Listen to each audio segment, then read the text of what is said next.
Hello, everyone, and welcome to another fabulous presentation brought to you courtesy of EGX Digital and PAX Online. Go to paxegx.com for more fabulous things and stay tuned for lots of other lovely talks coming up later today. And in fact, for many days to come. I am Alice Bell from rockpapershotgun.com, the greatest and best PC gaming website in the entire world. And I'm very lucky and happy to be joined today by Chris Gardiner from Failbetter Games. How are you, Chris? I'm good, thank you very much. How are you doing? Yeah, not bad, not bad. And I'm very excited because we're here today to talk about the end. The end is nigh, Chris. It's nigh, it is here. You're going to help us learn how to write an ending. Kind of, I think. Yeah, this is something that we've been thinking about a lot at Failbetter recently. So it's kind of been in my head a lot, and it's been something we've been discussing a lot in our writing team.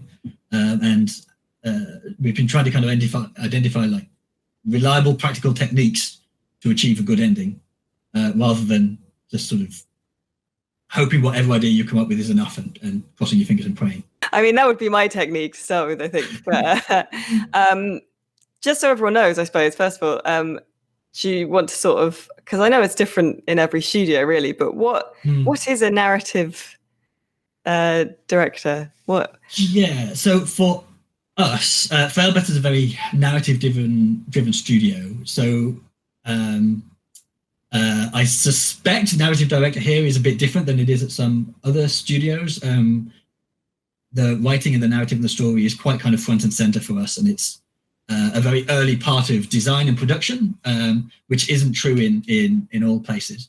But so a narrative director is kind of ultimately responsible for the story and narrative of the game. I have to help come up with the setting ideas and the world ideas for our games. I work with writers on kind of pitches and editing and reviews to make sure the work is kind of where we want it to be, and sometimes I write stuff for our games myself as well. Well, I mean, I suppose my first question when talking about endings was how do you know when the end is nigh? How do you know when it's time to end something? Yeah. You do know. You've run out of other stuff. I think normally the way we write stories is the thing that we'll have some sort of idea or a set of characters or a situation that we want to write about. And that tends to be the thing that motivates us to write the story. It's quite unusual, I think, that you have an idea for an ending to begin with. That's it's quite rare that would be the thing that gets you kind of excited about the story, I think. So normally you know the ending is coming when you feel like you've done what you needed to do with this story. These characters have they've gone through the trials and tribulations you wanted to put them through. The events that you've come up with have played out, and it's time to start moving on. But sometimes sometimes there are other reasons that you have to end it. There might be financial or structural concerns. You might be coming to the end of the production period, and therefore you'd really probably better get an ending in sharpish. Or you've spent a bunch of your kind of time budget on the writing, and there's only so much left, and now it's time to start moving on. That's interesting, because I as a sort of outsider to development, you always sort of like to think that it's all about the art, but I never considered that actually. Sometimes I don't think in games it's ever all about the art, because I think that would be quite a selfish view, because our writing team has to work with comms departments and art departments, developers, producers. There are huge numbers of other people affected by what we do, and if we were just banging on about how we must put the story first before all other things, it makes a lot of work for other people. And it's all very well for us to say, oh yes, we've come up with this great ending, it will take place on this other planet, and your art department will at that point say, excuse me, what? Because now you've just written another planet that they've got to draw. So there's always constraints on writing in games, and you always have to be looking at the people around you and what they're doing. And you mentioned that Failbetter's been thinking about endings a lot at the moment. So you've had, if we look at our lovely explanatory site, you've got your ongoing stories in Fallen London, but you've wrapped up some quite big kind of 10-year long things in that. And your other games will have multiple endings as well. Yes, that's right. So we always have to, and most of our games, we tend to make worlds, and then when you start the game, you pick a story that will be that character's reason for being in the world, and then at the end, you often get to pick another one. In Sunless and Sunless Skies, you get to choose like what you want to do is retire fabulously wealthy, or find out the truth about what's happening to the disappearing stars or something. And once you finish that story, it wraps up the story for that captain. Then you get to start a new captain and choose a different story. Fallen London's a bit different. Fallen London is our now sort of 10-year-old huge expansive browser RPG. And when you join Fallen London, again, you get to choose what brought you to the city, which might be revenge, or it might be you're seeking your heart's desire. And there's a story that we've released in sort of chunks over the history of the game that was meant to be a kind of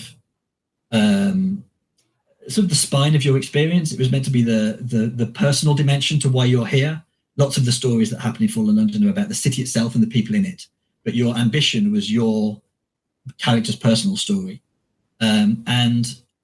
After 10 years, we finally wrapped those up recently, and there's 4 of them. So we had to come up with 4 satisfying endings to stories that started 10 years ago. Let me tell you, 10 years is a lot of time for expectations to build up. So this was one of the most kind of terrifying tasks we've ever had to do. And we put a lot of work into trying to deliver it as well as we could. So this is an annoying question possibly, but like how do you start and end? How do you have to does an ending have a sort of 3-act structure itself? I think it often does. I guess the starting point comes when we do a pitch for the story. So the writer will pitch the story to someone else, might be me, might be someone else. And as part of that, they'll have to explain how they're going to end it, and how it'll wrap up, and the structure of the ending. And the ending is often something that we go into quite a lot of detail in on the pitch. It's almost always one of the least developed areas in a pitch, because it's hard to write an ending until you've written the rest. So it has to, by nature, be quite speculative.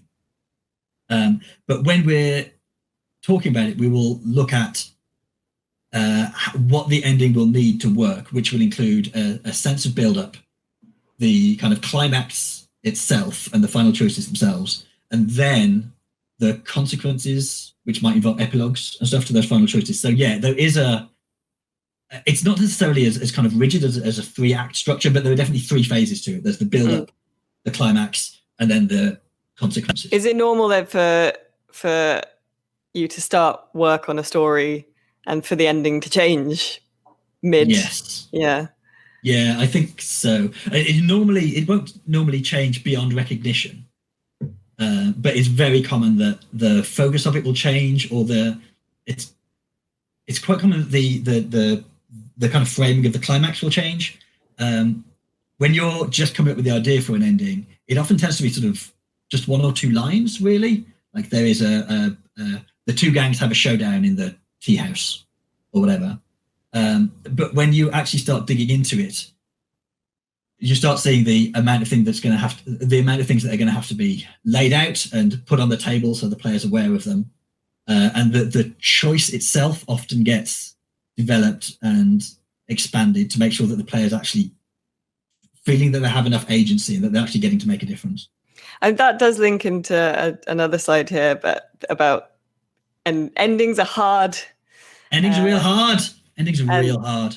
And I like the idea of the player is a beautiful enigma, because I suppose, especially with games like the sort of games Failbetter makes, players sort of feel like they're co-authors almost. Absolutely. Yeah, absolutely. And that's how we try to treat them as well.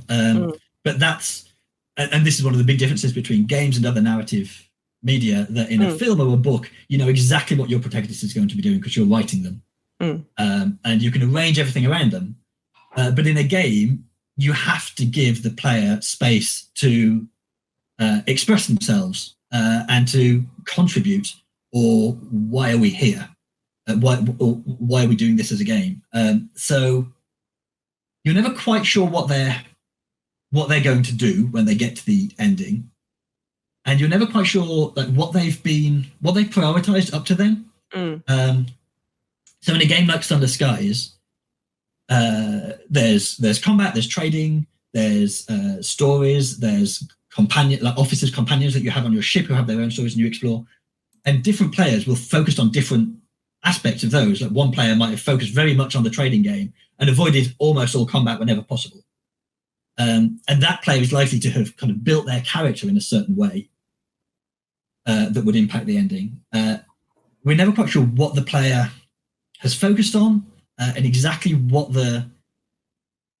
the overall kind of tenor of their experience has led to at that point. So you're not writing to a specific character. You're writing to a kind of field of possibilities, and you're trying to put details and events and choices in that will work for as many of those different possibilities as possible.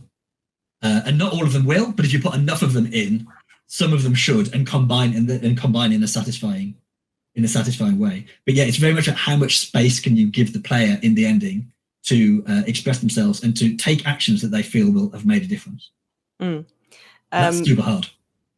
And you mentioned, that this weight of expectation for the ambitions in Fallen London, and then an extra thing on top of that is that Fallen London keeps going. Yeah, that's really hard. So in lots of games, when you finish them, you can do what you want. You can blow up the world. You can completely change how everything happens, because that's the end of the game. The player isn't going to keep going. But in ours, you can start a new character, or you can keep playing the same character sometimes. And that's savage. So in the ambitions for Fallen London, we had to find ways to make the endings feel meaningful and substantial to the player, but not in a way that meant we had to rewrite like 1.5 million words of content. So we tried to focus on the effect of the story on the character themselves and on specific characters in the setting that we could then go and change some of the content in the rest of the game to reflect those kind of focused changes. So a particular character in Fallen London, quite a big name character, might die, but kind of gets replaced by someone else, and then we have to go into the game and fertile around with the text, so that if you've played that ending, it swaps out the text for new text and changes some options and stuff that the player sees. Yeah, so that was very hard. It's difficult for you to give examples without them being massive spoilers. As well. Massive spoilers, yeah. Yeah, it is really hard. Yeah.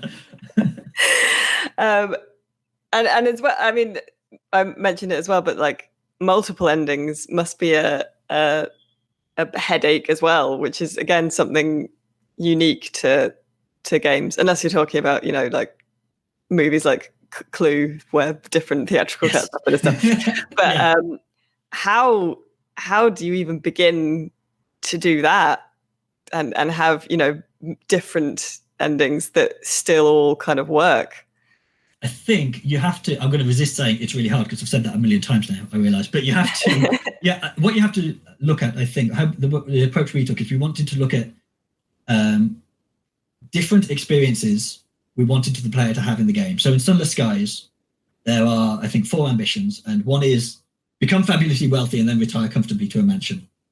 One is become super famous and write the Song of the Sky, become a kind of celebrity. One is find out the truth, the big mystery of the setting and why the stars are dying. And then there's a 4th hidden secret one. And so we wrote each of those experiences, each of those stories to focus on the player experience. So the wealth one, we get to focus on things like trade and luxury and the kind of contacts you make along the way. And then at the end, James wrote our wealth ambition, and he wrote this great thing where you get to build your mansion kind of to your own specifications. And then you have this kind of massive kind of retirement party, and you get to invite all the kind of characters that you've interacted with along the way. So he took this approach of wealth kind of unlocking these doors for you, and you being able to kind of build the ending you want out of it. You throw money at your ending, basically, to buy different bits of it to build the ending you want. And then on the Fame one, on the Song of the Sky, Harry Tufts wrote this for us, and he wrote a story about how the Song of the Sky is a book you write about your exploits in the heavens. And so the choices that you make along the way are what sort of story is this that you're writing? Is it a kind of two-fisted tale of action and adventure, or is it a kind of sad elegy to a world that's now lost? Or is it a romance or whatever? And then he also added in all this amazing stuff about the trials of publishing and how you're not just getting to write exactly what you want. You've got to make something that sells to people and the publisher wants to buy. And your initial publisher is the appalling con man. And you have these kind of conflicts with him. And so the end of that is this story that you've composed yourself, and some of it is the story you want to tell about yourself, and some of it is the compromises you had to make to get it out to the world. And do you tell truths that the government doesn't want you to tell, and can you handle the consequences if you do? So that was all about the kind of experience of being a writer, really. And then the third one, The Truth, is all about digging into this big mystery that underlies the setting, and that is a story about horrible secrets and the sacrifices you have to make to uncover them. And the ending very much tries to pay that off and respect the kind of sacrifices you've made and what you get to do with those secrets you've learned, and the position you get to put yourself in, the power it gives you and the position you get to put yourself in. So the endings each become these kind of capstones to separate experiences. So you're identifying what are the different things we want the player to do, and how can we really pay those off in the end. Thinking about it now, the more I talk to you, it's so clear how writing endings for a game is different to writing endings for anything else, because you've got the player, you've got the potential for multiple different endings, you've got the image for the constraints on the resources, so you can't just and then they go to space. Although that kind of is. Absolutely, and that has those constraints that they're everywhere, and gaming is much more collaborative than novel writing, for example. I imagine that like making TV and making film, that seems phenomenally collaborative to me. But gaming as well, and I think maybe gaming because everything you're doing affects everyone else right now, not just down the line. And there's so many things that you have to be aware of. Like if in the final cutscene you write the two words "they hug," that's another thing you better mention to your animation department, because making two characters hug in games is phenomenally difficult. It's like ludicrously hard. It's much harder than having a planet explode. So you really have to be aware of the obstacles that all the other departments and all your kind of co-creators face as well. And everyone else in a gaming company is a co-creator. The people in QA are your co-creators. People in comms and marketing and PR are your co-creators. They're not just separate. They're not a separate department that isn't anything to do with the creative process. They have to be part of it. And so how does it work the other way around? Do things that other departments do shift and change your ending as well? Absolutely. And so for example, comms, we had to, when we first made Sunless Skies, I guess the first kind of outing of it was when we ran a Kickstarter for it. And so when you're making a Kickstarter, it's us before you've made the game, but you still need to be able to tell people what you're trying to make. And you've got to try and excite them about the game you want to make. So we had to come up with a hook for the game to interest people. And the hook we came up with for the Kickstarter was "The Stars Are Dying." So this is a game where you're a Victorian explorer who explores, who's gone to space and is exploring this weird universe in a space locomotive. But we know that people who play our games like mystery and story, so we needed to come up with some big mystery hook for the Kickstarter, which was, like I say, "The Stars Are Dying." So that was comms saying to us, well, what's the hook? How can we how can we sell people on this game? How can we excite them about the game? But as soon as we decided that sets one of the endings. One of the endings has to be finding out what's happening to the stars and what you do about it. So yeah, comms had an effect on an ending from the earliest point in the game.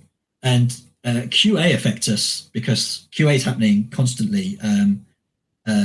Leslie Ann White, our QA person, is a genuine genius, and she plays the game more than anyone else in the company, and has a just better sense of what it feels like to the player and all the issues with it and what the flow feels like. So anytime she posts feedback about the game, or she identifies kind of bug or problems or her experiences with it, we rate them very, very highly, because it's the sort of feedback that we can't get until the game somehow goes in front of players. And so whenever she posts anything, we devour it and then go away and talk about it and kind of decide is there some changes we can make to make this play better? Can we change the flow here? All that kind of stuff. One of the things that I found fascinating from your slides as well is that actually most players don't see the ending. No, a very small number. And I went and did crunched some numbers on this from our games. The number I've heard floating around on kind of in game dev circles is that about 5% of players reach the end of a game, which will obviously change based on the game itself, the longer game, the shorter games, that kind of stuff. But for our game, and these numbers are a bit speculative. These are kind of the best I can get with the data I had. But about 47% of Sunless players have reached at least one ending. And then in Sunless Skies, a similar number, about 6 to 8%. Trying to get that number a bit higher was a goal we had in Skies. We moved that dial a little bit, but not loads. But then when I was looking at this, there was a little fact jumped out to me. I said there was a fourth hidden ambition in Skies that you have to kind of find and unlock. And the number of players who have completed that is 0.6%. Wow. That is a tiny number of players. And there is a lot of work gone into that story.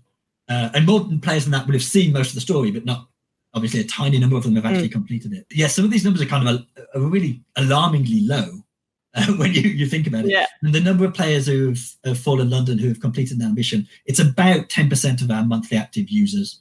Monthly active users isn't a perfect figure to use, but total users isn't right for a whole number of reasons either. Yeah. But in terms of our kind of dedicated current player base, about only 10% of them have reached an ending. And when you look at the amount of work that an ending takes, these are kind of quite shocking figures in one way. And when you look at these figures, you can see why it can kind of make commercial sense to not spend much time and effort on your endings. That only a tiny number of people are really going to see them and get to enjoy them. But I would argue that that small proportion are your most dedicated players. They're the players who have given the most to your game. And so I feel like we have an obligation to those players to give them a satisfactory conclusion to the experience that they've had. And hopefully those players will then kind of go and proselytize the game and tell other people about the endings they've had. And we see a lot of the endings of our games being shared. One person will see it and then share it with their friends or share it online, and people will follow through and enjoy it that way. Or a streamer will play through and get to the end, and then all their viewers will get to see the end. So it's not just the audience isn't just that kind of tiny percentage of players who themselves experience it. It is wider than that. And I think it has a disproportionate effect on how people see your game.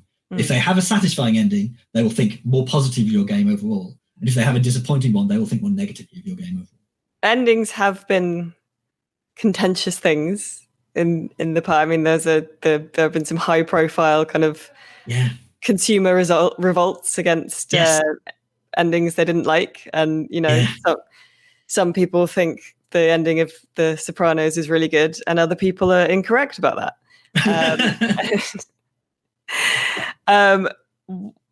Is there like an extra kind of pressure when you're doing your ending because of how people might respond? Oh, because of how people might respond. Well, if yes, not there that, is. then why? No, there is. There definitely is. You see the response to some kind of game endings, and you think, my God, what would that be like if that was directed against me? And it is terrifying and awful. So yeah, it is a pressure, but I think more of the pressure comes from wanting to satisfy the players that have got to that point. Yeah. Anyway, and like in for the Fallen London endings, some of the people that have been playing these stories have been waiting for the ending for 10 years. That overshadows any other kind of response that might get. Like if those people were disappointed, that would upset me more than if we had a petition formed to get an ending changed, which is not a thing I have much sympathy with. I think endings are really hard. Some of them are terrible. That's just what we have to live with. I mean, that we all have to live with every choice we make all the time in real life. Yes, indeed. Let's get on to talking about constructing an ending. So when you're writing an ending, what are kind of maybe common mistakes that you think people make when they're writing, or things to avoid, maybe? Yeah. So when we say mistakes people make, like I've made all these mistakes too. We all have, and the reason we've kind of managed to kind of identify these pitfalls is because we've looked at our own work as well as other people's work, and discussed it and analysed it. So I'm not here to rag on anyone's endings, because as someone who does this for a living, I know how hard they are. But these are kind of common pitfalls that we've identified and that we try to avoid. So the first one is the cavalry arrives ending, which is an ending where you have the story has not established what it needs to in order to justify its ending. And these endings often feel too neat or too easy. The hero finds some magic device that solves the problem for them, or this villain that's been built up over hours and hours and hours turns out to be a white wuss and is defeated incredibly easily. And I think that's really common, because it is much easier to build up a set of obstacles than it is to resolve them in a satisfying way. So that's the first one. Is that the time ending? Is an ending that feels rushed and hurried? And this is one that we've struggled with a lot, because I said at the beginning that when you're kind of excited by a story, you're normally excited by certain scenes and characters and situations that will happen. And so when you're writing it, you often spend lots of time on those. And then you realize you've used up most of your budget and you've got to wrap it all up, and you've only got a tiny proportion of the space you'd allowed yourself to do it in. And this is very easy to happen if you haven't decided what your ending is before you start doing the bulk of the writing. And it's very easy to get to a situation where you just have X amount of time left and you've got to get the ending done in it. So yeah, that's a very common one. And the kind of more useful way to think about that ending, I think, is when the story has established more complications than the ending can resolve. Okay, yeah. So the third one would be the here we go again ending, which is another familiar one, I think, for people. And that's simply when the ending holds no surprises, when you've seen it all before, and it feels kind of cliched. That's very common, and I think probably the hardest one to counter, because it requires actually coming up with a surprise and a good idea, which is a lot of work. And the fourth problem is what the actual fudge was that ending, where it like veers suddenly left, and you're just left wondering. It doesn't necessarily fail to make sense. Like it's not completely illogical, but it's not at all what you were expecting, and it seems at odds with everything that had gone before. And those normally happen when the themes of the ending don't match the themes of the rest of the story, so the tone suddenly shifts. I think sometimes these endings happen because they're trying to solve the previous problem, the too familiar ending. They're trying to surprise people, and surprise is good, but surprise that thwarts people and that leaves people kind of unsatisfied and frustrated isn't necessarily good. And the fifth one is the why was I even here ending, which is exclusive to video games, which is an ending where it ignores the player's contributions to the games so far. It focuses on events or characters that are outside the player's control, or worse, it railroads the player by imposing events on them that they should have been able to counter or control or avoid, but you don't let them because you put them into a cutscene or hurry them past a point where they might have been able to change something. Films don't have to worry about that, but games do. You don't want the player to feel that they've been made to be, that their character had to be stupid to end up in this ending situation, or they had to do something that the player would never have done to end up in that ending situation. And all of these, I should say, all rules of writing are awful blasphemous nonsense. And there are no rules, and any of these things can potentially be turned into an advantage or made to work with the right story and structure around it. And a lot of kind of writing rules focus on very specific sorts of narrative, which tend to be cinematic, quite blokey, kind of conflict-driven storytelling. And there's plenty of stories that don't fit into that kind of framework. Ursula Le Guin is one of my favorite writers and is an incredible writer, one of the best writers ever to have lived. And she just didn't write stories with opponents that could be overcome. The problems in her stories could never be solved by beating a person. They're always bigger and more complex than that. So yeah, all rules of writing, including these, should be taken with a hefty pinch of salt. Do you think games are maybe still kind of labouring under the yoke of wanting to be filmic in that regard? Yeah, absolutely. Yeah. Which there are many good reasons for.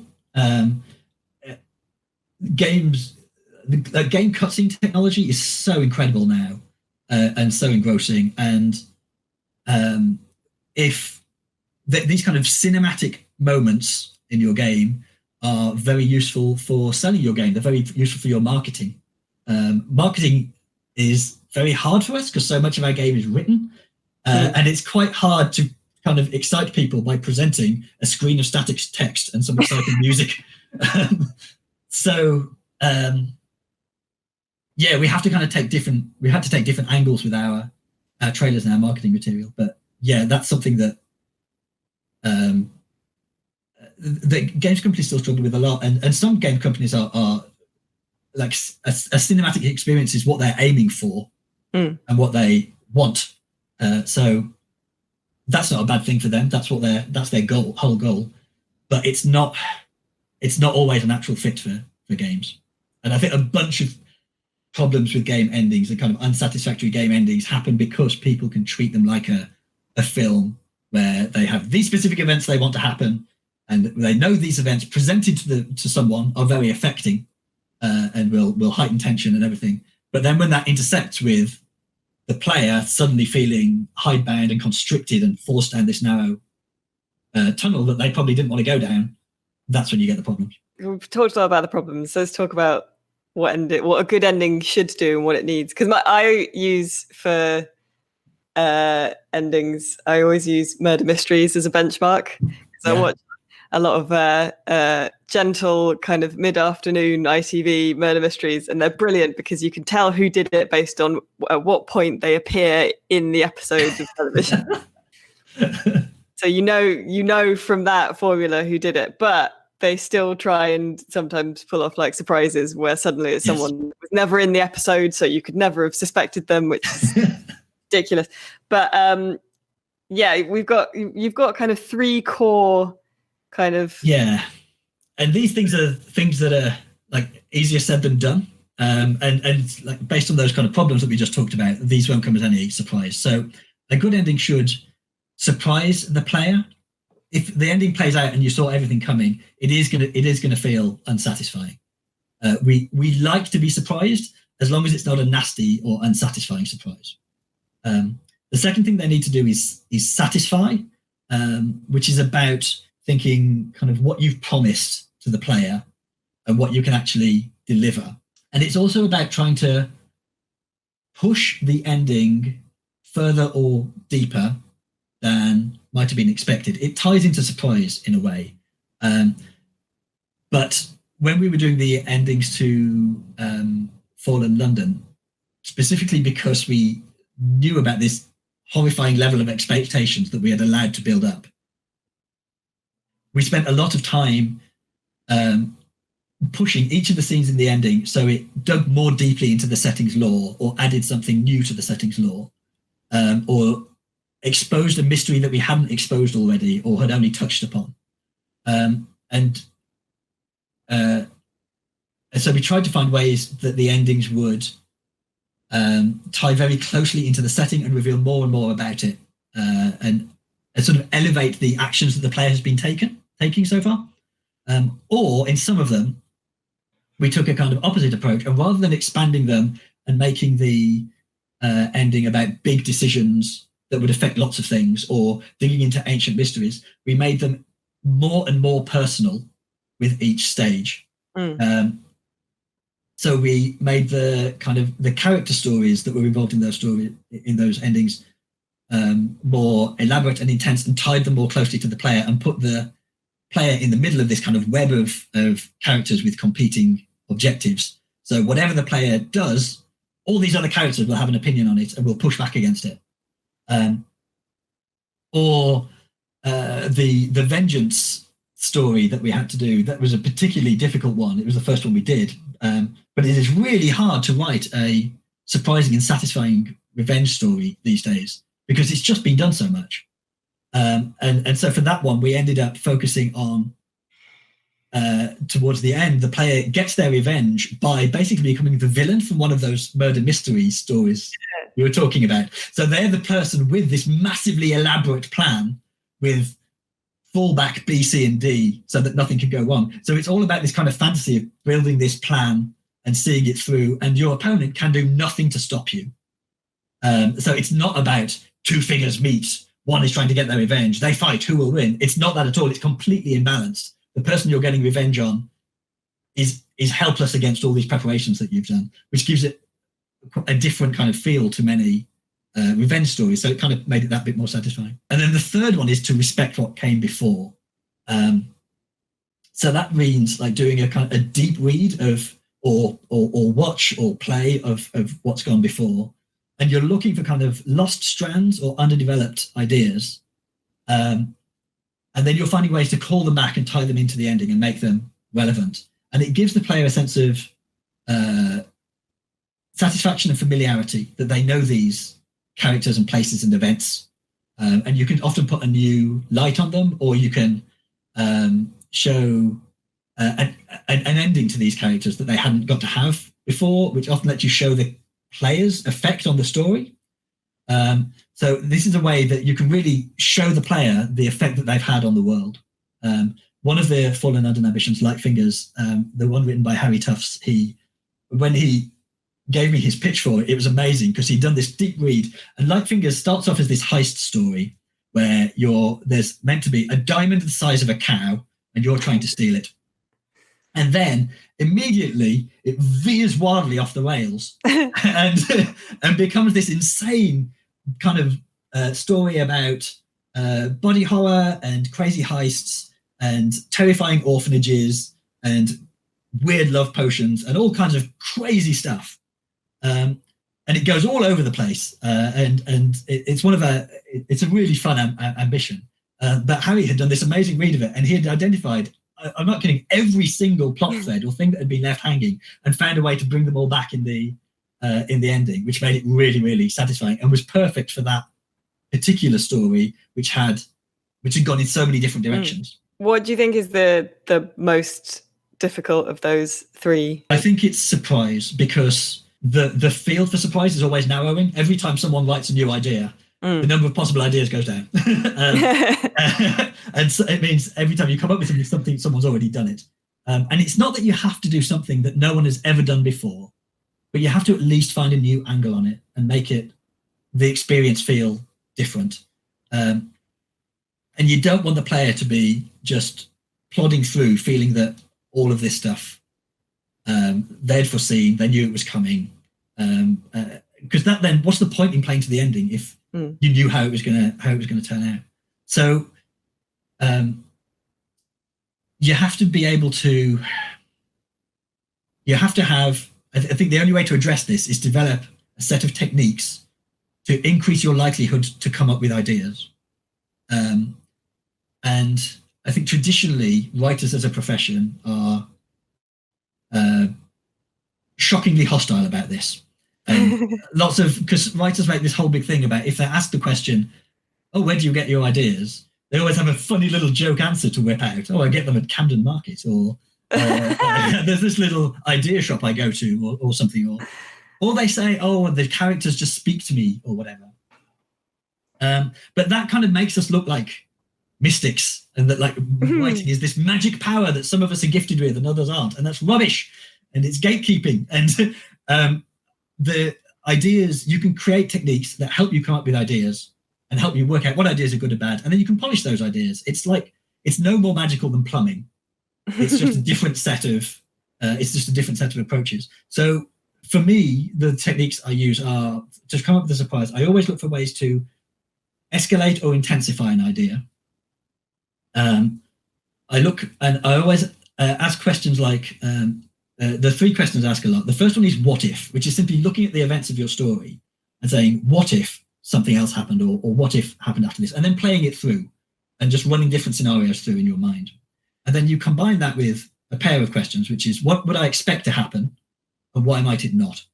And what would I expect to happen lets you kind of identify the cliches that you're in danger of running into.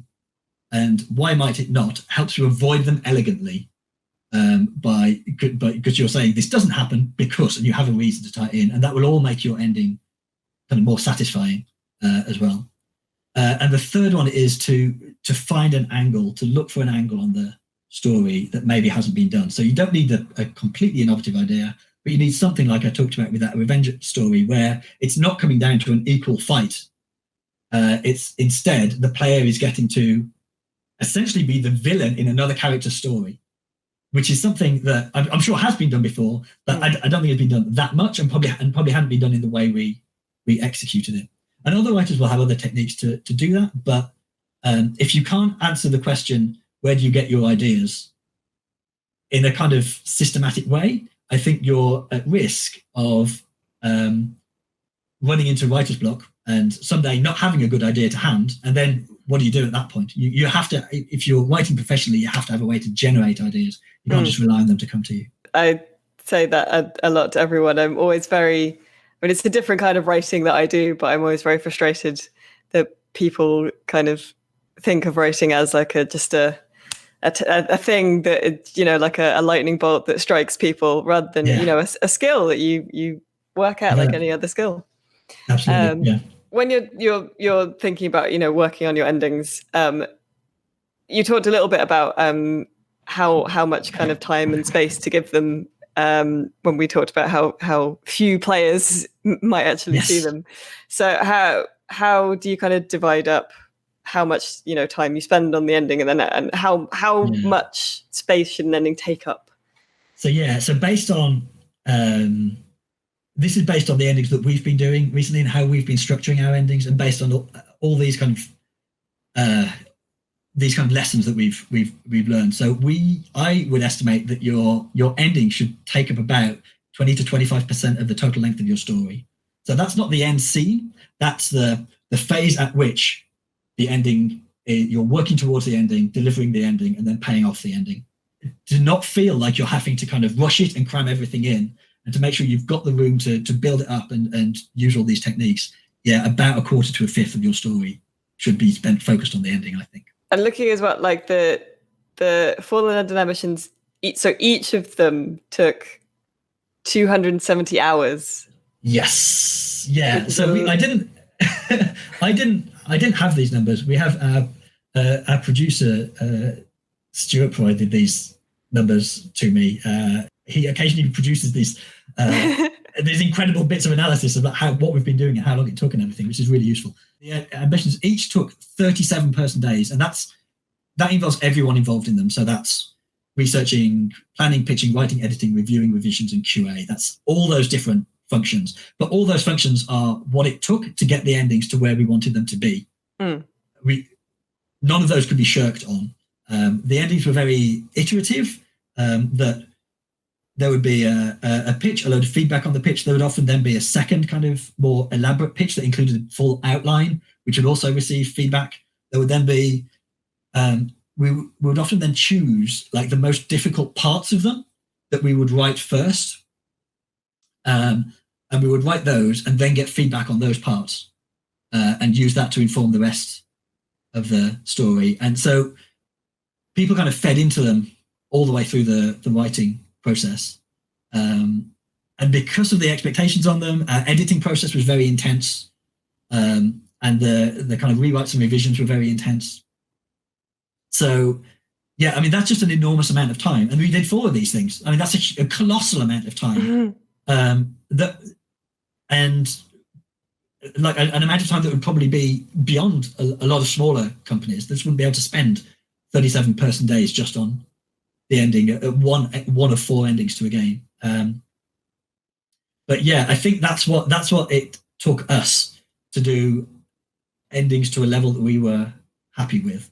And I wanted to put that figure in there because I think it's quite eye-opening. It's not like 5 days to an ending. It's to do them the way we would want them to do them is a huge amount of effort. And now we can incorporate this when we're doing our future games as well. We know now this is how much time it's going to take to do an ending right. We started talking by me asking how do you start an ending? How do you end an ending? Because it must be tempting to keep going and keep drawing everything out. Yeah, and there's always threads that you could tie off. And you mentioned the Sopranos ending a while ago, and the Sopranos ending is famously an ending that doesn't resolve everything. It is an ending that cuts off, because that's the point that they were trying to. That's part of the point they were trying to make with the whole. Exactly. Series. Why did people not make it?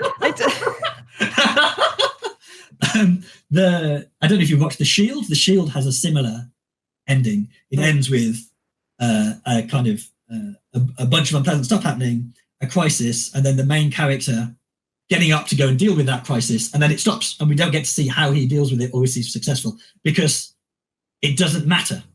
We might want to see that, but the point of that ending is this character will never stop. He will always be engineering and trying to fix his own problems. It will go on forever.